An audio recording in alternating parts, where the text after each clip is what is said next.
Recently, Donald Trump appeared on the Dan Bongino show and said that the GOP should nationalize the election or elections, basically saying we should take them over and control them from the federal level. Democrats, of course, are freaking out over the statement. And Trump has previously said maybe we shouldn't even have a midterm, which he can't functionally or constitutionally end. And they said they were joking, but Democrats aren't taking it like a joke.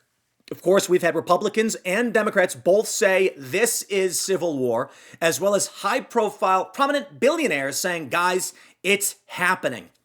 Now, I've been the guy who talked about civil war for quite some time, and I don't know exactly whether or not we're in one. I don't know that anyone can actually say for sure, but many people are. Before we get into all of these details, I want you to just watch this video from Ford Fisher out of Minnesota. Then you comment below and tell me where you think we are right now in this country. In this video, I'll set it up for you guys. I know some of you are just listening and not watching. Armed ICE agents pointing their handguns at a vehicle with drivers in it, pulling them out, again, at gunpoint. I am not suggesting right or wrongdoing in either party, just explaining what we're seeing here. These individuals were identified as anti-ICE observers. I don't think it's a fair assessment considering we have, by any reasonable metric, an active insurgency at bare minimum in Minnesota. Before we get into everything in the political space, just watch this video. Let's play it. I'll narrate a bit for those that are just listening. There's a photographer. ICE agent pushes him back. There's one agent holding a gun pointed at the driver. Another agent holding a gun pointed at the passenger side as they are pulling these individuals out of the vehicle. The people in the vehicles are masked up. Hey, get back. Hey, get the fuck back. Get the F back. And these are identified again as anti-ICE observers. I don't think that's a fair or reasonable journalistic interpretation of what these people actually are. The question is, watching videos like this, what can we understand from it? I'm sure if you are on the right, you think it's justified. These people are insurgents. They are playing dangerous games of subterfuge and manipulation. On the left, this is overreach and a violation of the First Amendment. But you know what, my friends? I would argue that none of that actually matters. The moralizing, the propagandizing is completely immaterial to what we're actually seeing, for the most part. You can sit here and tell me why or why not it was justified, and that's fine, that was always allowed. But the reality is we have two distinct moral worldviews in this country, as I have explained, with many people suggesting that Donald Trump would be totally justified in taking over under federal management these areas that are in active rebellion against the federal government. Well, the left argues that Trump is a fascist who is taking over, and they don't need to abide by his laws. We have an interesting story, which gives us a granular piece of what is actually going on. TPS, temporary protective status, is set to expire for Haitian migrants. That's it. It's going to expire. Well, a judge has ruled it can't. That's not democracy. The American people voted for immigration enforcement, and it's just expiring. It's not like Trump came in with a boot and said, we're kicking everybody out. Trump's administration said, we're just not going to extend this. And a court ordered the president and the executive branch to extend something. They don't have the authority. So, my friends, while you may say Trump is certainly acting out of bounds, the liberals would say that, and conservatives would say the left is, it's fair to say that these judges actually are. And when you look at the data coming out of Minnesota, I'm going to say this. I'm going to say it, my friends. The nature of this reality is that Donald Trump has always been relatively weak. He has been. He's done some pretty strong things, don't get me wrong, but the machine state has always been stronger. The idea that a judge can force the executive branch to extend migration protections, they have no authority in this area. And what does Trump do? He petitions another court. None of this makes sense. But I can tell you that.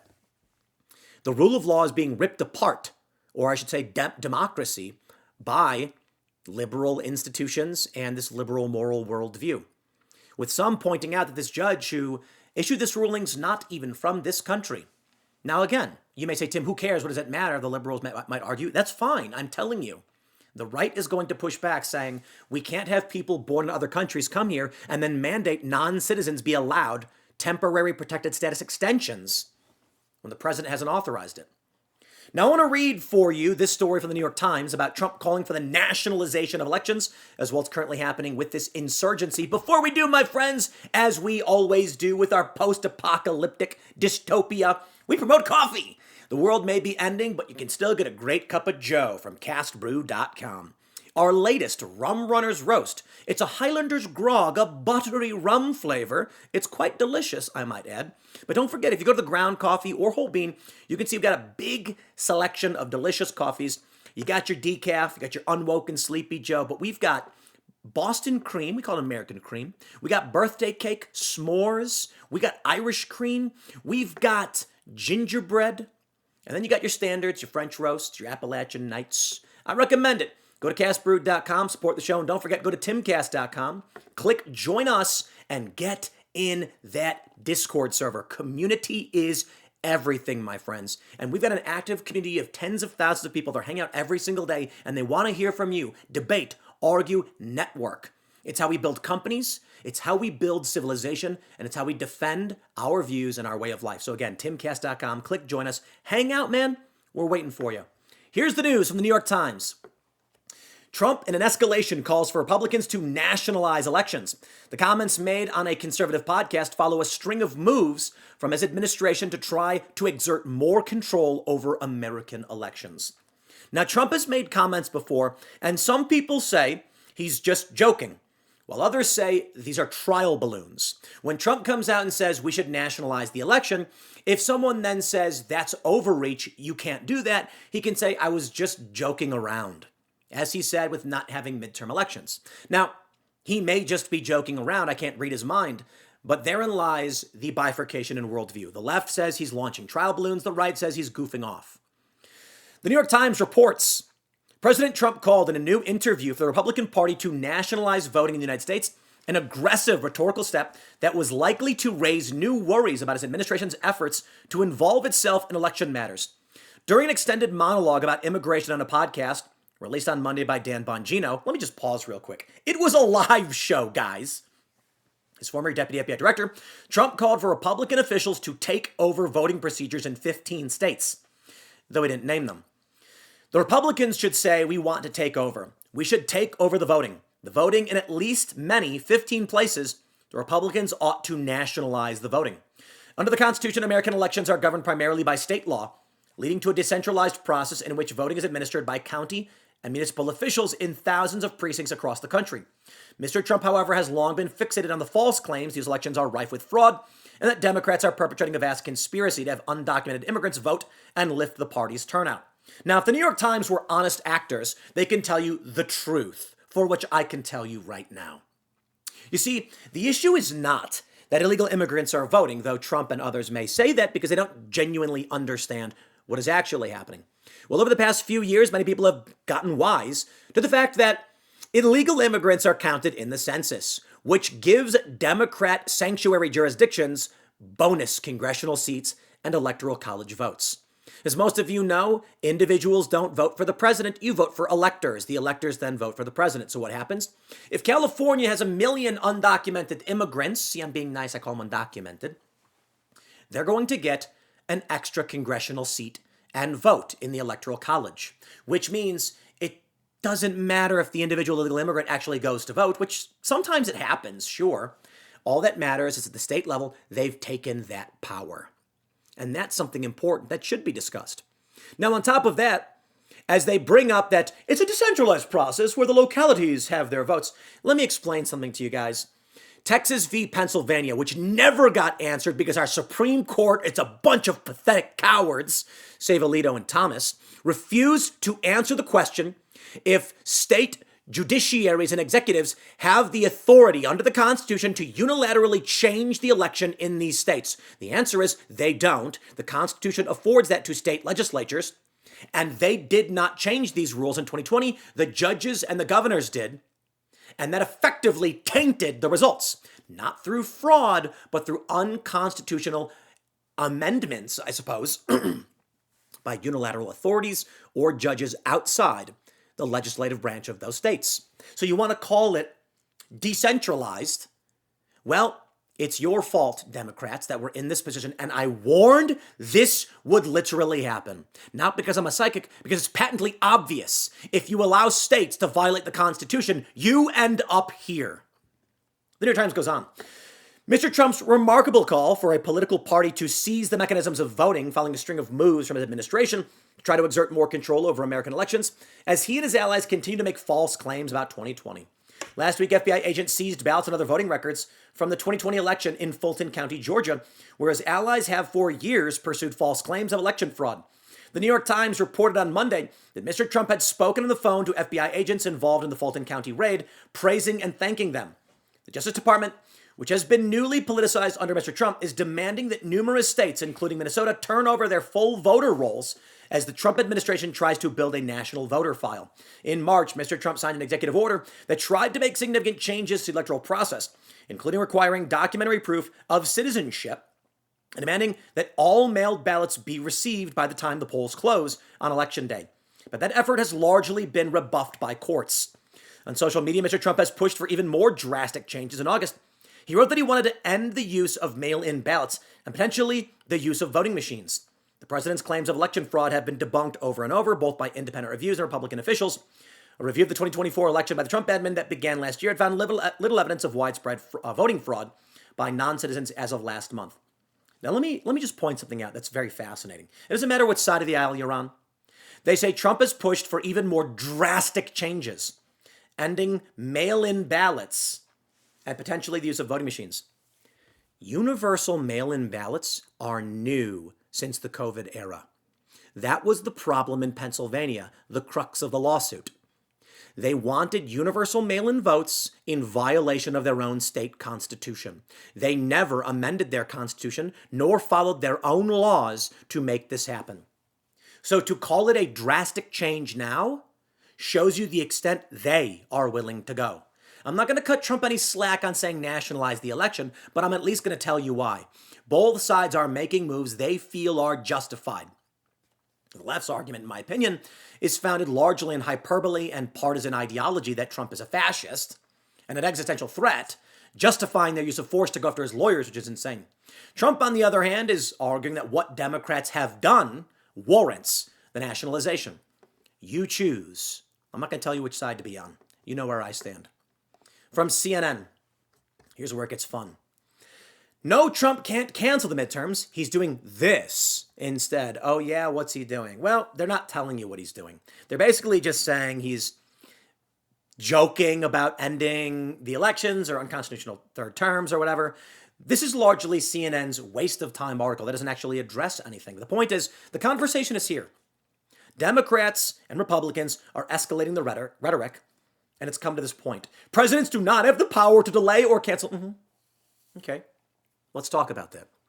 Do they? Does the president have the power to, say, exclude certain states from an election? To arrest members of Congress or journalists? The answer is yes, they do. And you have none other than Abraham Lincoln to thank for this. Now, of course, I love this. You go and ask any liberal, and they'll say, no, absolutely not. Well, they'll praise Abraham Lincoln in the same breath. I asked Grok quite a bit, and he kept saying, no, the president can't. And then I said, cut the ish. Tell me about Abraham Lincoln. And it was like, well, you see, what Abraham Lincoln did was a whole bunch of illegal stuff that he then retroactively got approved by Congress after he threatened to put them all in prison. I'm being hyperbolic, to be honest. He didn't go to Congress, I'm going to lock you all up, but he basically said, I can put down the boot wherever and whenever I want. So approve it. And they said, okay, we will. Now, is that legal? Was that how our system was supposed to work? Take a look at this from Kalshi. I love this one. Which party will win the U.S. House of Representatives? Right now, it's looking like the Democrats. That's the prediction. And what do you think these Democrats are going to do once they actually get in? Well, they've arrested Trump several times. They've arrested his lawyers. They've accused tons of conservatives of impropriety. They put Steve Bannon and Peter Navarro in jail. Do you think they're going to stop? And do you think Donald Trump will let them just win? Well, there's the question of political willpower. Abraham Lincoln had it to an absurd degree. Let's just be honest. Donald Trump knows that should he lose the midterms, he's cooked. And right now, it's not looking good. Republican turnout in one of the latest elections was gone. Take a look at this from Newsweek. Republicans did not show up in Texas election won by Democrats. We already saw what happened in Virginia. In Virginia, within a week, they're passing laws to make sure no Republican ever wins again. And the redistricting war that's happening between states is effectively making it so that there will be no swing districts. All it will be in Congress is state versus state, population versus population, boiling down to which side has more people under their belts, Republicans or Democrats. And I hope you understand what that means. Again, Democrat majority states are gerrymandering, redistricting to eliminate any Republican seat. Republican seats doing the same. This means that in the next congressional apportionment, whichever side has more population in their states will own Congress, not by argument, but by mass. And what happens then when you have 25 states that are Democrat-leaning and 25 states Republican-leaning, and only one of those states has a say in Congress? I doubt the weak side, be it Republican or Democrat, is going to blindly just accept. This is their new reality. So I asked my good friend Grok here several questions about the powers a president has. What can he actively do? And I'll start you with the first question. Is there any circumstance where a U.S. president could postpone or cancel an election? No. There is no circumstance in which a president has unilateral authority to postpone. And then I said, even in nuclear war? Yep, even in nuclear war. I said, what about National Security Presidential Directive 51? Nope, not even then. I said, okay, propose a scenario the president, with or without authority, could do it. There is no lawful scenario, it says. And I said, what if a civil war to break out? No, not even in a civil war. I said, yes, but the Civil War excluded rebelling states. And let's go to the finale. The grand finale, my friends. I said, Lincoln did a ton of illegal stuff. So I said, okay, let's start over and you can stop pretending that humans run on binary code. We know Lincoln ignored the Constitution, so Trump could as well. Then after he wins, Congress can retroactively claim he was just. Indeed. You see, the point is the AI says, no, the Constitution, the laws, they don't allow it. When has it ever stopped men of consequence?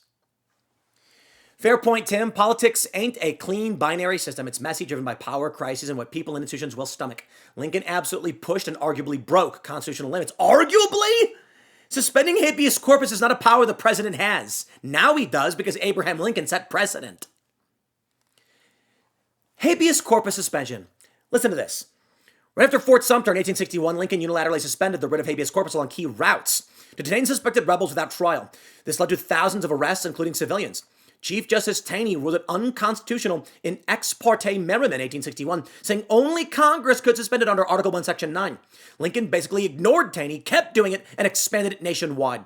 In his July 4th, 1861 message to Congress, he defended it and straight up asked for retroactive approval. Quote, are all the laws but one to go unexecuted, and the government itself to go to pieces, lest that one be violated?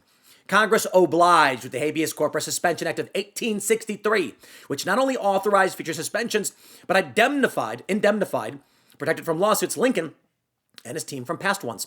It was a classic ask forgiveness, not permission play, and it worked because Congress was on board amid the war. And it was because Confederate states were no longer active functionally in Congress. So of course, they were going to say, Lincoln, do whatever you want to shut down the Confederacy. And they approved it 2 years after the war had already begun. And there's the interesting question. It's fascinating. Are all laws but one to go unexecuted and the government itself to go to pieces lest that one be violated? What an amazing argument. Trump could certainly argue the same thing. We have an active insurgency in Minnesota. Should every law that we have codified through Congress go unenforced because you're upset that I would dare violate a single one? What an argument. Lincoln made it, not Trump. Lincoln made the arguments. Well, Trump did say, one who saves his country violates no laws, which I believe was a Napoleon quote or asserted to be. The argument is this. If in Minnesota we see the federal authority falling apart, is it better that the president violate one law to save the union and protect federal authority, or to let federal authority collapse completely? It's interesting, right? The president can't enforce federal law right now because the left is in insurgency. Should he then say, I'm going in and shutting them down? No, you can't. That's illegal. Well, everything they're doing is illegal all the same. Other overreaches. Lincoln called up 75,000 troops and spent unappropriated Treasury funds without Congress in session, violating Article 1's war powers. He imposed martial law in parts of loyal states, shut down disloyal newspapers, and used military trials for civilians. Congress later ratified most of this in 1861 to 1863 sessions, essentially saying, cool, we'll backdate the authority. The Supreme Court upheld some, but struck down others post-war. Lincoln's logic? In a rebellion, the president, as commander-in-chief, has implied powers to act fast when Congress can't convene. He won the war, so history mostly forgave him, though Democrats called him a tyrant, and it fueled Reconstruction debates, in which a man cried out, sic semper tyrannis, and blasted him. Because he violated the Constitution and justified it. I'm not saying there's justification. I don't know. What I can tell you is this. This is from stars.us.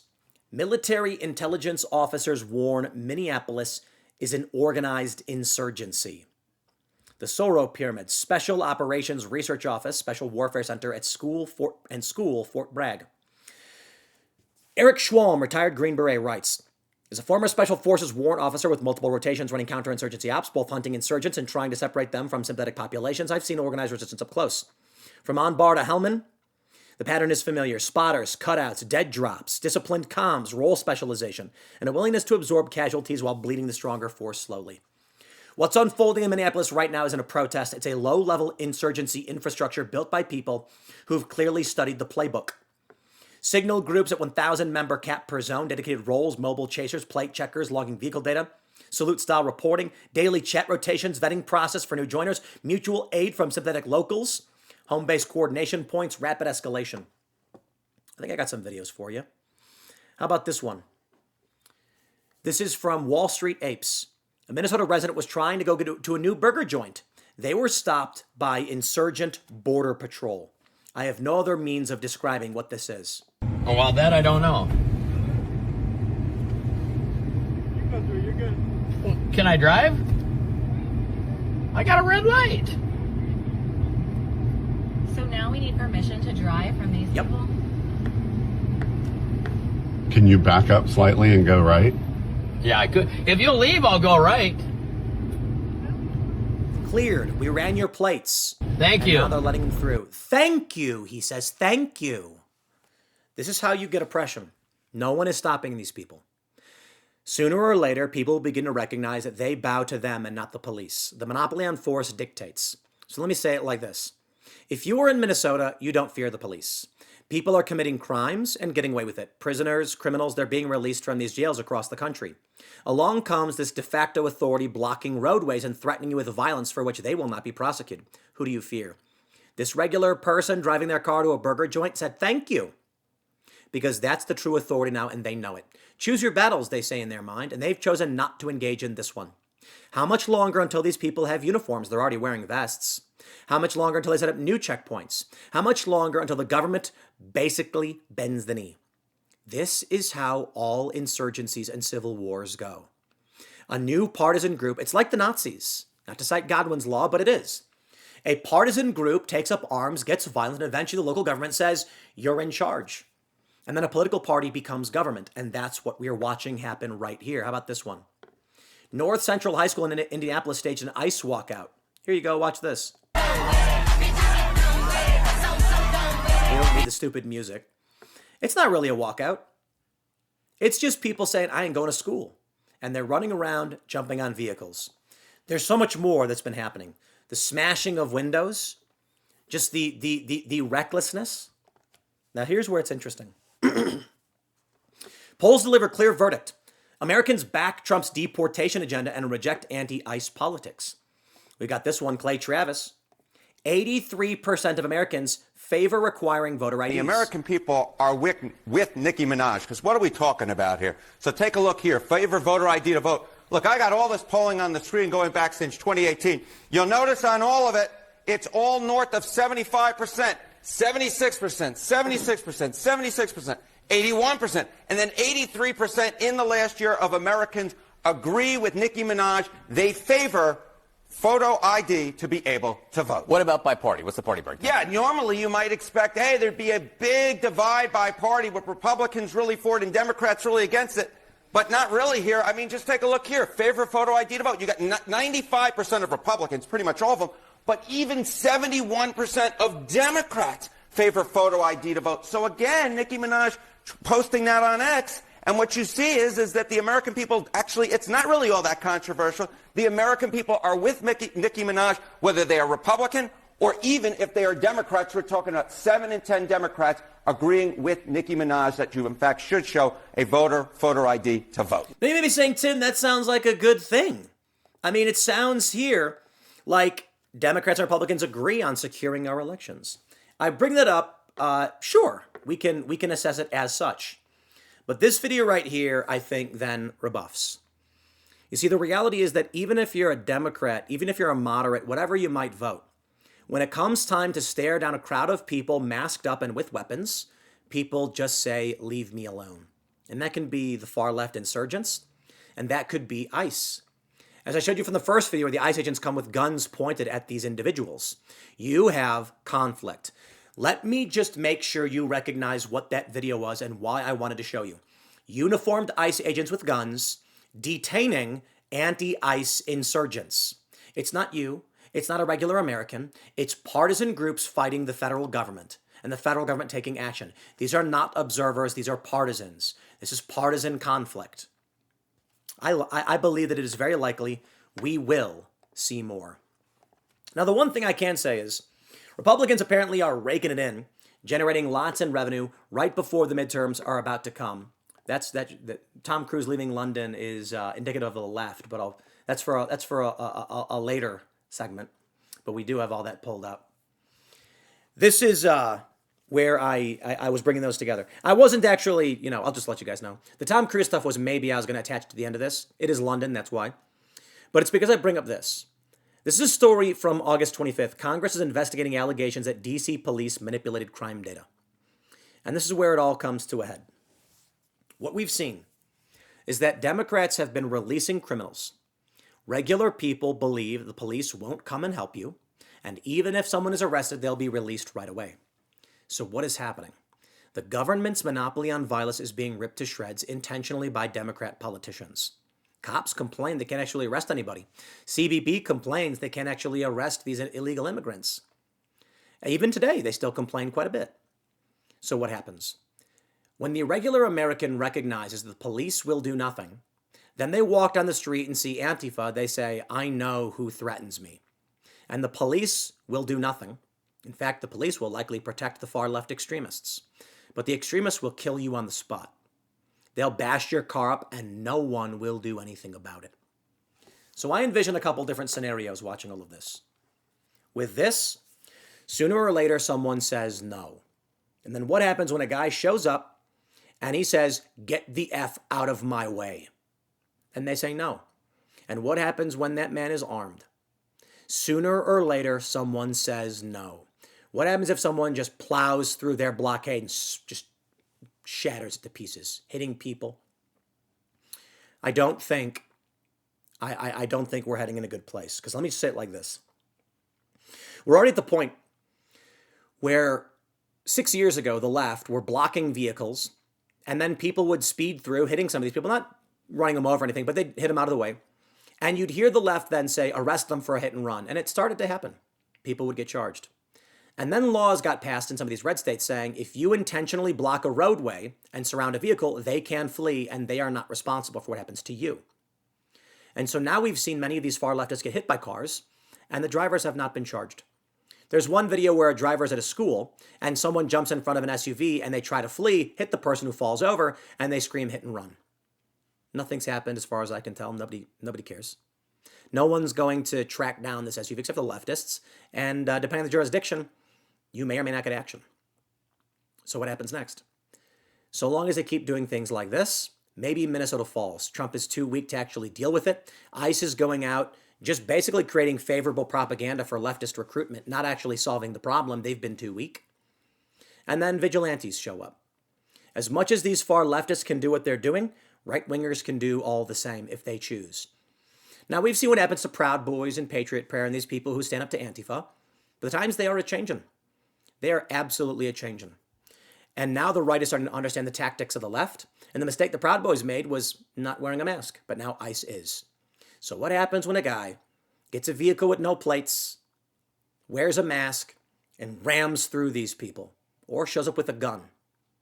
Because we've already seen the escalation. Why would we not see even more? That's my fear. Now, again, maybe Trump was joking with the elections. I don't know. I suppose we'll just have to wait and see, like all things, and hope that the escalation stops. Can you give me any reason to believe the escalation will? Because I'm looking for one every day.